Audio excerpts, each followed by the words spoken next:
Hello. So it's been, I think, about a week since I posted the first video that I did. Decided to start posting on here. So last week I talked about a few things. I talked about how I want to get myself into better shape. I talked about my poor housing situation, things that are bothering me. So let's talk about the housing. So I mentioned last week that the housing was poor. The fact is the housing was very bad. And unfortunately, because of that, over the weekend, the city condemned the building. Now I am in a hotel room. The city is paying for it for this week. And then after next week, we're pretty much on our own. Which is ridiculous. So, a little bit of history on where we were staying at. My mother-in-law, she bought the building in 2000. And we lived there. My husband and I have moved away. I think in 2003 to 2004, or 2004 to 2005, something like that, to a different part of town. We had our own apartment. We had one kid then, and we moved back to the house because it is a two-family house.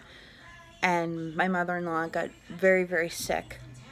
She was in the hospital for months, and the tenants on the first floor apartment, they were not paying rent anymore. When she went in the hospital, they stopped paying rent to my father-in-law, and he never knew how to go about, sorry, that's my son, he never knew how to go about the right channels to get it fixed.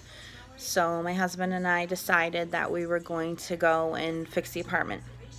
So he went through it all. He helped my father-in-law evict the tenants that were downstairs. We moved back in to take care of everybody.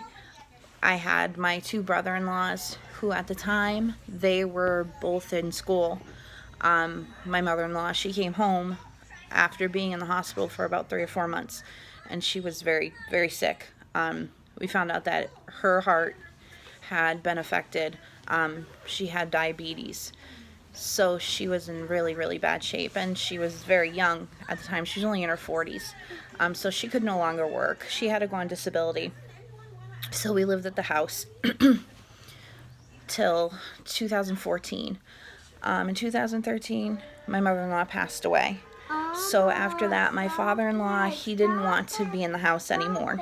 And he pretty much just said, well, I'm just going to let it go. I don't care about anything. I don't care about taxes, just whatever. So my husband and I, we moved out to our own place, again, to another apartment. And we were trying to convince him over the years to, take care of the house, to let us go take care of the house again. That we would help him pay the taxes on the house. That we wanted to keep it in the family, or at least to fix it, what needed to be fixed, and flip it. In that time, there were tenants that lived upstairs. They were not paying my father-in-law rent. My brother-in-law, the youngest one, he moved in downstairs with his family. They also were not paying my father-in-law any rent. And my father-in-law just basically wanted to wash his hands of the house. He didn't care. Over the summer, he told us that, he wanted us to try to go back to the house to fix it. He said he was only 3 or so, 4 years behind on the taxes. So we figured, okay, well, we can get a lawyer. We can fix it. We can try to make out a payment plan with the city, appease them. If the rent, the taxes, we didn't think they were too high. We thought they were maybe $20,000, $25,000. And if that was the case, they would only want a quarter of that. So that wasn't too bad. We could come up with that. So going through the lawyer, and I found out what it was that it wasn't 4 years that we thought. They had stopped paying the taxes in 2009, which was over 10 years. My husband and I did not know that. So we basically went in to the house because my father-in-law thought that we could save it. when he started getting the foreclosure notices, when he started getting threatening letters from the city saying that they were foreclosing on the house, they were taking the home. As unfortunately, because they hadn't paid in such a long time, the taxes were so high, I couldn't even get anybody to buy the house. Not a third party, nobody. The taxes are high with the value of the property as it was. Couldn't get anybody to buy it. So the house went into foreclosure. We basically told everybody in the house that, you know, if you can go, go. Because we don't know what's going to happen. And we were kind of just trying to save money and wait it out. Our plan was to take home ownership classes for first-time home buyers and go from there. That we are going to be taking those very soon. What ended up happening on Friday was, because the city owns the property, they sent the fire marshal in to make sure that, you know, the smoke detectors are up to date and everything. So he went to the second floor, which is where we were staying with another family. We had roommates.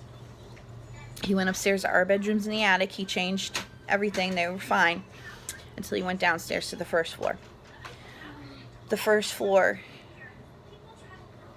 they let it fall apart. They did not do any repairs. My brother-in-law went in there knowing that my father-in-law was not going to fix anything, and he was told that if anything goes wrong, you need to fix it. Well, shortly after we left, the hot water heater for the downstairs first floor exploded, and they never fixed it. They were just taking the hot water from the second floor. The people on the second floor were nice enough to let them hook up the hot water. Over the years, my husband and his other brother tried to get the younger brother to, work with them on a payment plan that they could all go in together 3 ways. We could all get a hot water heater for the house together. He didn't care. Didn't want to do it. So they didn't have heat. They had space heaters. The fire marshal saw there was no heat on the first floor. He went down to the basement. He basically saw the water heater sitting there rotting. There were some old disconnected wires that had never been taken care of, I guess. So he had to bring in the inspector from the Board of Health. So the Board of Health inspector looked at it and said, nope, the whole building's got to be shut down. It's condemned. They were very nice, and they gave us a lot of days to get our things out. Sorry. So the people on the second floor that we were roommates with, basically, they're living with family.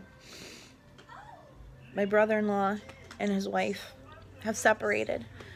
So she's living with her mother, and he's living with my father-in-law with their 3 kids. The kids are staying with him during the week and with their mother on the weekend. My 2 oldest children right now, they are staying with my father-in-law. Even though it's crowded, they only live in a little 2-bedroom. I have my youngest son with me and my husband in the hotel room. And after next week, I don't know what we're going to do. I'm trying to find housing, cheap apartments. But everything that I had, I used it in the months prior when I had to pay for a lawyer. It's just, we're in a really bad situation. And we went in trying to help people, and we ended up getting completely screwed. Which, it happens. It's not fair, and it's not right, because now, we have friends that can help us, but not long term.